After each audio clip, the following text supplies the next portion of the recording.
सभी फौजी भाइयों का 26 जनवरी की शुभकामनाएं। मैं जो चीज़ें कहना चाह रहा हूँ या जो चीज़ें बताने की कोशिश कर रहा हूँ उसकी थोड़ी गहराई को आप लोगों को समझने का। आप लोगों ने अपना पूरा जीवन इस तिरंगे को दे दिया है, ये तो सारी दुनिया जानती है। लेकिन आज के 2016 में जो देश में परिस्थितियां बन रही हैं या बन चुकी हैं, उसके बारे में थोड़ा सा मैं जरूर आप लोगों का ध्यान आकर्षित करना चाहता हूं, क्योंकि आप लोगों की भूमिका बहुत ज़्यादा अहम अब होने वाली है या हो चुकी है, जब इस देश को बर्बाद करने के लिए ISIS, अल-कायदा जैसे संगठन गांव से लेकर शहर तक पैर फैला रहे हैं। हमारे नौजवान भाइयों को देश विरोधी, तिरंगा विरोधी, भारत विरोधी सोशल मीडिया, फेसबुक, ट्विटर और व्हाट्सएप के गलत उपयोग से ये साबित कर रहे हैं कि Baghdadi is the hero of the nation, hero of the world. आज वो ओबामा से बेटर है। यही वजह है कि दुनिया के अलग अलग देशों से BTech, MTech और MBA की डिग्रियां लेने के बाद नौजवान लड़के और लड़कियां आज जाके उनके सेना में भर्ती हो रहे हैं और खुलेआम मचा रहे हैं। तो ऐसी परिस्थिति में जहां भारत अपने को दुनिया का सबसे शक्तिशाली देश बनाना चाहता है, दूसरी तरफ ISIS जैसी संगठन, अल-कायदा जैसी संगठन हमारे देश को कमजोर करने के लिए इस तरह का मीडिया प्रोपेगेंडा करता है। पूरे विश्व में आप जिस बहादुरी के साथ अपना सारा जीवन गुजारते हैं, वो अपने आप में बहुत बड़ा बात है, अपने आप में बहुत सम्मान और गौरव की बात है। आप सभी हमारे पिता तुल्य हैं, मेरे पिता हैं, चाचा जी लोग। मैं नौजवानों के बीच में जब जाता हूँ और जब ये कहता हूँ कि मैं भगत सिंह बनना नहीं चाहता, मैं अब्दुल हमीद नहीं बनना चाहता, मैं मंगल पांडे नहीं बनना चाहता, मैं ओबामा नहीं बनना चाहता, मैं बनना चाहता हूँ बगदादी, मैं बनना चाहता हूँ लादेन, तो बड़ी पीड़ा होती है कि आखिर हमारी नौजवान कहाँ जा रहे हैं, किस ओर जा रहे हैं। सरकार चेत रही है। इस बार 28 लोगों को NIA ने गिरफ्तार किए हैं पूरे भारतवर्ष में। वो सारे बड़े बड़े डिग्री धारक हैं और उसमें ये समझिए मत कि सिर्फ मुसलमान ही हैं, उसमें हिंदुओं के भी बच्चे हैं, फौजियों के बच्चे हैं, पुलिस वालों के बच्चे हैं। फिर उन्हें गुमराह किया जा रहा है, आतंकवादी बनाया जा रहा है। इसका कारण, अगर इसके कारण के बारे में आपको बताऊं, 15 अगस्त, 26 जनवरी राष्ट्रीय पर्व कोई मनाने को तैयार नहीं। नौजवान टीवी देखता है, मोबाइल देखता है और झंडा उठाने को तैयार नहीं। कम से कम इस 2 दिन भी उसकी इच्छा अंदर से नहीं होती है कि आज तिरंगा फहरा लिया जाए, जब तक उन्हें धक्का नहीं दिया। गार्जियन बच्चों को पढ़ने के लिए बड़े बड़े कॉलेजों में भेज देते हैं, बड़े बड़ी महंगी मोबाइल दे देते हैं, 10 लाख का फीस दे देते हैं, लेकिन वो भूल जाते हैं कि उस इंटरनेट और मोबाइल का इस्तेमाल वो बच्चा क्या कर रहा है। क्योंकि उसका गलत इस्तेमाल कर रहा है, तभी उनके संपर्क में है। 9वीं और 10वीं में पढ़ने वाली लड़की अगर फिदाइन बनने के लिए तैयार हो जाती है, ये भी सोचने की बात है। जो हमारे एक सर्विसमैन हैं, जिन्होंने पूरा जीवन इस देश के लिए दिया है, अगर वो सक्रियता के साथ नौजवानों में राष्ट्रीयता का अगर ज्ञान पढ़ाएं, थोड़ा समय निकाल के अपने संगठन को थोड़ा और मजबूत करके, और सिर्फ यही अगर काम करने का ही काम करें, कहीं बाहर जाने की जरूरत नहीं। आप जहाँ रहते हैं वो पूरा गांव आपका है, आप जिस मोहल्ले में रहते हैं पूरे मोहल्ले आपके हैं, जिस घर में रहते हैं वो बच्चे आपके हैं, बांसडी आपका है, बलिया आपका है, पूरा देश आपका है। इस पर भी एक बार संगठन को सोचना चाहिए कि आखिर जिस तिरंगे के लिए हमने अपना पूरा जीवन दिया और हम अपने आने वाले तिरंगे की रक्षा के लिए बच्चों को भी भेज रहे हैं, आज वो बच्चे आतंकवादियों को गोली से मारे जाते हैं और मारने वाला कोई बाहर नहीं, मारने वाला भी अपने घर का है। पीड़ा तो तब हो जाती है कि आप जानते हैं पाकिस्तान का क्या तंत्र, ISI का ये बहुत पुरानी रणनीति का हिस्सा है कि अबे बाहर से नहीं भेजना है, अब सरहद के अंदर ही तैयार करो, यही फिदाइन तैयार करो, गांव मोहल्ले में फिदाइन तैयार करो ताकि वो आतंकवादी बने।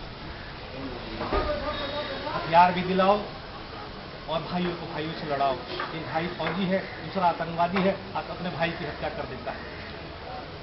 परिस्थितियां अब ये आ गई। जिस पंजाब पे हमें गर्व हुआ करता था, जिस पंजाब रेजिमेंट को लेके हम अपने आप सीना चौड़ा करके चलते थे, जो फौजी पंजाब और राजपूताना राइफल्स में रहा वो अपने आप को गौरवान्वित महसूस करता था। अगर आज आप पंजाब में घूमेंगे, आप देखेंगे कि जो नई पीढ़ी है वो इतनी नशा की आदी हो चुकी है कि उनके बच्चे फौज में नहीं जाना चाहते, वो अफीम गांजा चरस और हीरोइन खा के पड़े रहते हैं। तो ये भी ISI का एक चाल है कि पूरा का पूरा जनरेशन ही जो है नशाखोर बना दे। और ये राजनीति के लोग, गंदी राजनीति करने वाले लोग इसका फायदा उठाते हैं, वोट लेने का काम करते हैं और समाज को खराब करने का काम करते हैं। नहीं तो आज एयरफोर्स के बेस में आप देखिए कैसे कोई घुस जाता है। जो SP है जिसकी गाड़ी का इस्तेमाल किया गया है, अभी खुफिया तंत्र से मालूम चला है कि वो भी उस षड्यंत्र का हिस्सा है, ये पकड़ा गया है। पूरी BSF को वहां से ट्रांसफर कर दिया गया है। तो आज धन के लिए, पैसा के लिए, दौलत के लिए जो अपनी माता को बेच पा रहे हैं, क्यों नहीं आतंकवादी आएगा? क्यों नहीं हमारे बच्चों को आतंकवादी बनाएगा? अगर हमने अपना जमीर ही बेच दिया, अपने कर्तव्य को भूल गए। मैं एसोसिएशन से यही प्रार्थना करना चाहता हूँ। शंकर भैया से मैंने बहुत प्रयास किया कि आप लोगों से एक बार मेरा रूबरू हो, मैं आऊँ और इन चीज़ों को रखूँ आपके सामने कि आने वाले भारत में क्या बदलाव हो रहा है। 2 दिन बाद हमारे बच्चे ही, हमारे घर में रहने वाले बच्चे ही आतंकवादी साबित होंगे, आपको पता नहीं चलेगा। वो दिन भर मोबाइल लेकर रहता है, आपको लगता है कि बच्चा पढ़ाई कर रहा है, परिवार से बात कर रहा है, मालूम चला है कि वो ISI का नेटवर्क का हिस्सा है। वो उसके लिए जो है इंफॉर्मेशन शेयर कर रहा है कि हमारे गांव में ये है, फौज यहाँ है, पुलिस यहाँ है, मिलिट्री यहाँ है, असला यहाँ है, गोला यहाँ है, बारूद यहाँ है। तो अपने बच्चों को भी नज़र करने की जरूरत है। और एसोसिएशन का रोल तो और ज़्यादा महत्वपूर्ण हो जाता है, क्योंकि आप लोग सारे जितने फौजी हैं सब राष्ट्र के लिए आपने सारा जीवन दिया है। आप राष्ट्रभक्त, देशभक्त। जो भी लोग रिटायर हो रहे हैं, अधिक से अधिक लोगों को अपने साथ जोड़ने का प्रयास किया जाए। और ज़्यादा कुछ नहीं, कम से कम इन्हीं चीज़ों पर अगर ध्यान दिया जाए कि हम नौजवानों को गुमराह होने नहीं देंगे, हम अपने जिले बलिया और बांसडीह से किसी को आतंकवादी नहीं बनने देंगे, फिदाइनी नहीं बनने देंगे, तो बहुत बड़ा काम और रोल आप लोगों का हो सकता है। यही मुझे कहना था। क्योंकि मैं मीडिया का व्यक्ति हूँ, बहुत गहराई से चीज़ों को देखता हूँ, आने वाला भविष्य मुझे दिखाई पड़ता है, आने वाले बच्चों के स्वभाव में जो परिवर्तन हो रहा है वो भी दिखाई पड़ता है। इससे मुझे बड़ा दुख होता है, क्योंकि फौज में तो मैं नहीं, लेकिन NCC का सर्टिफिकेट C होल्डर जरूर हूँ, governor of West Bengal medallist जरूर हूँ, डायरेक्टर जनरल मेडल जरूर पाया है मैंने, और 26 जनवरी को दिल्ली के राजपथ में परेड करने का गर्व मुझे प्राप्त है।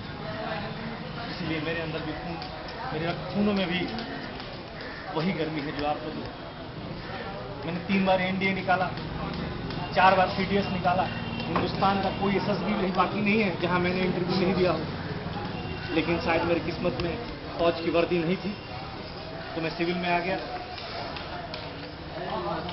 पापा ने तो मुझे अधिकारी के रूप में देखना चाहा था, लेकिन जब नहीं बन पाया, उम्र निकल गया, तो मैंने कहा ठीक है, मैं मीडिया में चला जाऊंगा, जहां से समाज को एक नया संदेश देने का काम करूंगा और भाइयों में प्रेम स्थापित करने का काम करूंगा। वही चल रहा है। नेताजी TV नाम का एक इंटरनेट बहुत तगड़ा चैनल है, जिसको पिछले 3 साल से चला रहा हूँ और अपनी बातों को, अपनी विचारधारा को नेताजी TV के जरिए पूरे विश्व में फैलाने का काम करता हूँ।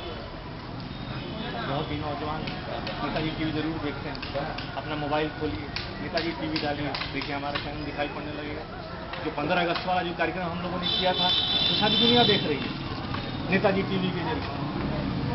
बहुत लोगों ने सराहा है, बहुत लोगों ने पसंद किया है। बहुत सारी चीज़ें हैं जो हमें करना चाहिए। 15 अगस्त 26 जनवरी तो और धूमधाम से मनाना चाहिए। और आप लोग तो ऐसे व्यक्तित्व के धनी आदमी हैं कि आप लोग जहाँ खड़े हो जाएंगे लाइन वहीं से खड़ी हो जाएगी। आपका मान सम्मान अधिकारी भी करते हैं, नेता भी करते हैं। आप लोगों से फ्री होने की आवश्यकता है। इन्हीं बातों के साथ और प्रार्थना, बच्चे की प्रार्थना के साथ मैं अपनी बातों को विराम देता हूँ। 23 अप्रैल को वीर कुंवर सिंह जी का पुण्यतिथि है और तिथि सातवार उनका ननिहाल रहा, आप सभी जानते हैं। तो आज वहाँ 26 जनवरी के झंडा हम लोगों ने फहराया है उसी मिट्टी पे, और वीर कुंवर सिंह जी को भी याद हम लोग करेंगे। तो मेरा मकसद यही है कि जब हमारे नौजवान हमारे वीर सपूतों को याद करेंगे, अगर वो मंगल पांडे को याद करेंगे, अगर भगत सिंह को याद करेंगे, अगर अपनी उम्मीद को याद करेंगे, अगर कैप्टन कालिया को याद करेंगे, तो मुझे लगता है कि वो गलत राह पर नहीं चलेंगे और उन्हें पता चलेगा कि उन्होंने देश के लिए क्या किया। एकमात्र यही एक जरिया है नौजवानों को जोड़ के रखने का कि हम अपने वीर सपूतों को याद करें, उनका जन्मदिन मनाएं, उनकी पुण्यतिथि मनाएं और उसके जरिए अपनी बातों को नौजवानों के बीच में डालें। ये काम भी अगर संगठन विस्तार पूर्वक करे तो भी एक बहुत बड़ा महान काम है। बाकी वेलफेयर के लिए तो बहुत एक्टिविटी आप लोग की है, सरकार बहुत सारी चीज़ें करती है। आप लोग संगठित रहेंगे तभी आपको अपना अधिकार भी मिलेगा। जंतर मंतर पे जो टीम बैठी थी धरना प्रदर्शन में, कुछ दिन बाद फिर उसके भी 2 अखाड़े हो गए, कुछ लोग इधर बैठ गए, कुछ लोग उधर बैठ गए। कुछ दिन बाद मैंने देखा कि उसके भी 4 टुकड़े हो गए, 4 लोग बैठ गए। तो राजनीति करने वाले हम लोगों को जोड़ने का नहीं, तोड़ने का काम ही तो करते हैं। पहले 4 भाई आवाज, पहले एक भाई आवाज उठा रहा था, 4 भाई आवाज उठा रहे हैं। उनको संतुष्ट कर दिया, उनको असंतुष्ट कर दिया और पूरे मूवमेंट को तोड़ दिया। तो ये भी एक षड्यंत्र का ही हिस्सा है जिसे आप सभी लोगों को समझना पड़ेगा, समझना चाहिए। नहीं तो पूरी जिंदगी देश को देने के बाद भी अगर हमारे फौजी भाई को सारी सुविधाएं नहीं मिल रही हैं तो कहीं न कहीं हमारे संगठन की कमी भी है, संगठन की सोच में भी कमी है, उनके काम में भी कमी है। तो इस पर भी ध्यान देने की आवश्यकता है। आप संख्या में बहुत ज़्यादा हैं, आप संख्या बदलाव बहुत ज़्यादा है। हर साल कितने हजार फौजी रिटायर होकर आ रहे हैं अपने गाँव, लेकिन हम उन्हें जोड़ नहीं पा रहे हैं, उनसे तक हम पहुँच नहीं पा रहे हैं।